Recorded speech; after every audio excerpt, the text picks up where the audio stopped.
Well, I'm going to throw a quote at director Ron Shelton, because he said when he made Bull Durham, he was not going to backlight this one. What did you mean by that? This is a film that is not about photography or elegance. In fact, it's about the other side of the glamour of pro sports. And I wanted to stage it and shoot it in a way that had the earthiness and the lighting of minor leagues. And minor league lighting, I like that. Minor league lighting. I mean, I think it's very handsome. It's the look I wanted, but it's a look appropriate to the movie. Mm-hmm. It's not. These heroes are small worlds. They're not mythological heroes that from whom light radiates. These are people, and I wanted to capture that.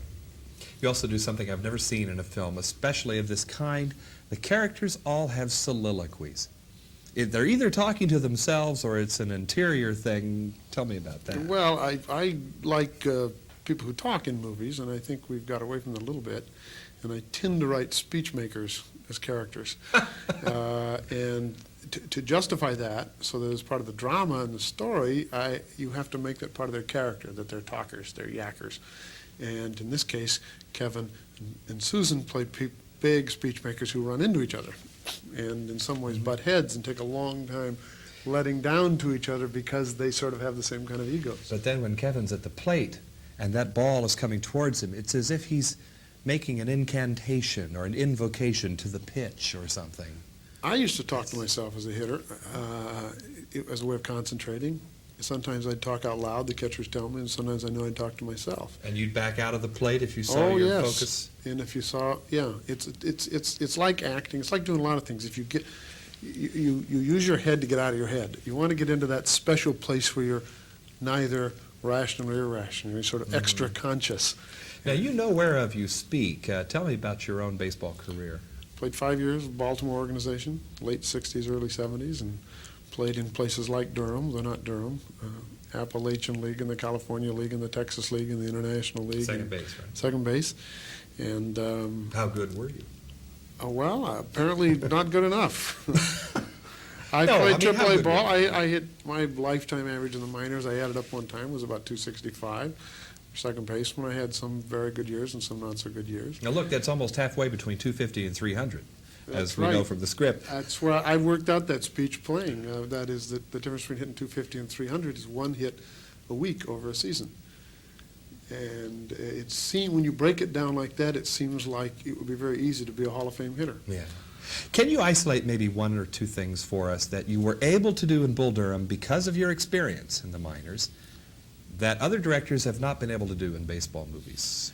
Well, I think treat the game with irreverence. The reverence is the given. Now let's get irreverent about it. We only make fun of things we love. We only can put down things we really care about. And one thing I think that my experience allowed me to do was go out to the mound and hear what really goes on, and discover that ball players aren't always talking about baseball.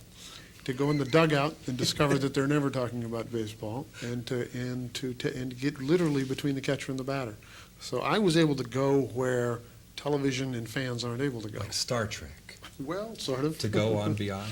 Instead, they're talking about chickens, curses, wedding what gifts. To get wedding, who's getting married, and sexual problems, and anything but baseball, which I think is the way it is. Finally, I have to ask you that with writing and doing second unit work on Under Fire, then writing Best of Times, and directing this picture, are you now one of the hot up-and-comers, or do you see yourself in that regard? I'm just happy to be here and hope I can help the ball club. Now, wait a minute. That sounds like one of the cliches.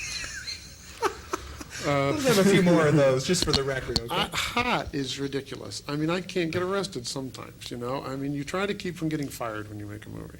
That's the truth. You try to finish on schedule and not get fired. That's the first goal. And if this movie comes out and does business, I won't be hot again. It doesn't matter. It's in a metaphor for a movie career, a sports one's a good one. I mean, it's a long season. There's a lot of games. Yeah.